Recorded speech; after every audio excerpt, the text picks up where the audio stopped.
Hey everyone, my name is Ethan Chen, and today I want to talk about a powerful South Korean film that tackles a painful and often overlooked chapter of the Korean War, A Little Pond. Released in 2009 and directed by Yi Sang-woo, this film isn't just a war movie, it's a memorial, a testimony, and a challenging look at the human cost of conflict, specifically focusing on the No-Gun-ri massacre, which occurred in 1950, in July. In this presentation, I'll cover the historical events that inspired the film, introduce the creators and cast, delve into the story, and I'll share what I learned from this moving piece of cinema. Please be aware that this subject matter is sensitive and deals with wartime violence. To understand A Little Pond, we need to go back to the summer of 1950. The Korean War had just broken out in June 25th, and North Korean forces were rapidly pushing down south to the peninsula. This created immense chaos, displacement, and a massive crisis for civilians fleeing the fighting. The United States, under the UN banner, intervened quickly, sending troops to support South Korea. However, many of these initial forces were hastily deployed from Japan and lacked adequate training or information about the situation on the ground. As South Korean and US forces were often in retreat during this early phase, a pervasive fear took hold among some US military units. The fear that North Korean soldiers were disguising themselves as civilians and infiltrating refugee columns. This context is crucial for understanding what happened in late 1950 near the village of No-Gun-ri. Hundreds of South Korean refugees, who had actually been directed south by American soldiers, were seeking safety. Tragically, they were first attacked by US warplanes. The survivors were then forced by US soldiers into the underpass of a railroad bridge. There, over approximately 3 days, they were fired upon by the elements of the U.S. 7th Cavalry Regiment. It's estimated that around 400 people, mostly women, children, and elderly men, were killed. For nearly 50 years, this horrific event remained largely hidden from global view, and kept mainly alive through testimonies of survivors like Chung Eun-yong, who lost his children there and later wrote a book. It wasn't until 1999 that an investigation by the Associated Press journalists, relying heavily on declassified documents and survivor accounts, confirmed the massacre to the world. This led to a reluctant investigation and acknowledgement by the US Army, although interpretations of the events remained debated. It's this real devastating event that forms the heart of A Little Pond.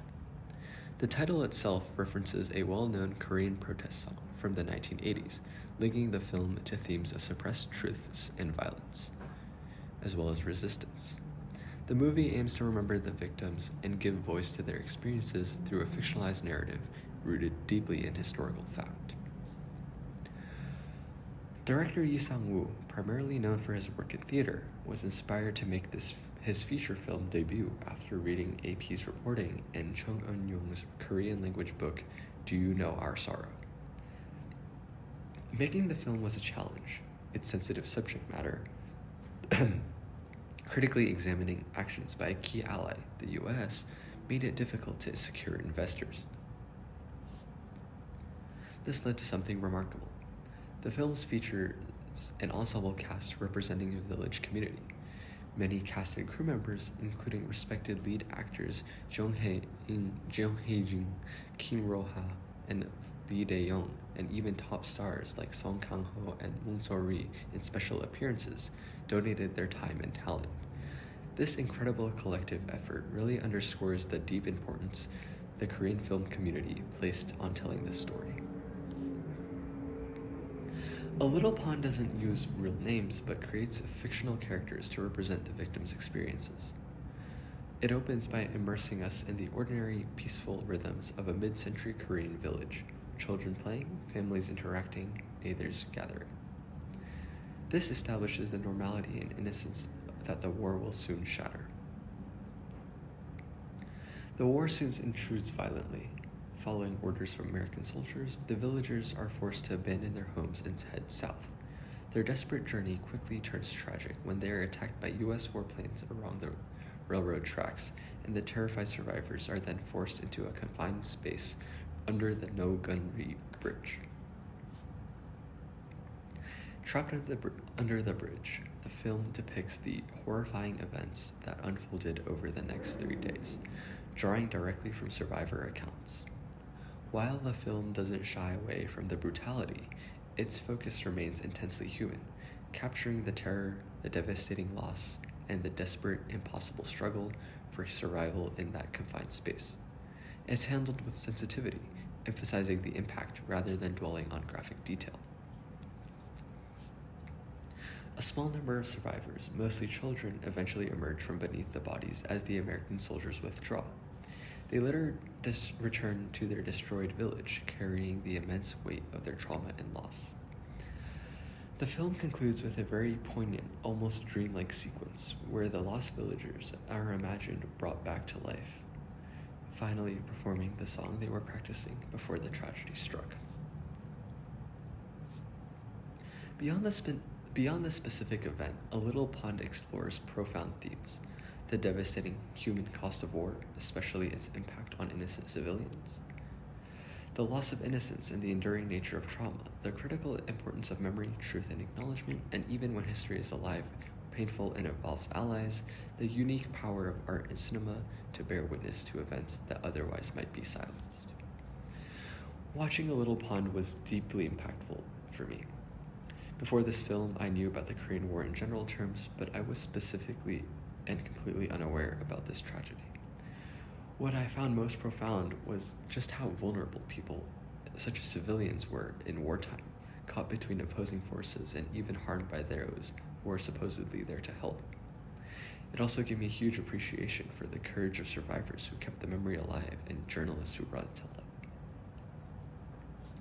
In my opinion, A Little Pond is essential and an incredibly brave piece of filmmaking. Its decision to tackle such a sensitive piece of history involving complex US-South Korean relations is commendable. I found its approach of using fictional characters to embody the real experiences very powerful.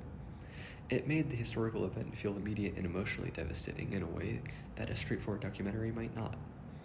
It strongly reinforces the need for societies to confront and remember uncomfortable historical truths, no matter how difficult. The commitment shown by the director, cast, and crew in making this film against all odds is truly inspiring. In conclusion, A Little Pond is a difficult watch, but a necessary one. It serves as a reminder and a moving, powerful memorial to the victims of Nogan-ri, and stands as a stark reminder of the horrors that war inflicts, particularly on the innocent. While challenging, I highly recommend it for anyone interested in understanding Korean history more deeply, the complex realities of conflict, and the vital role cinema can play in ensuring that difficult histories are not forgotten. Thank you for your time and attention.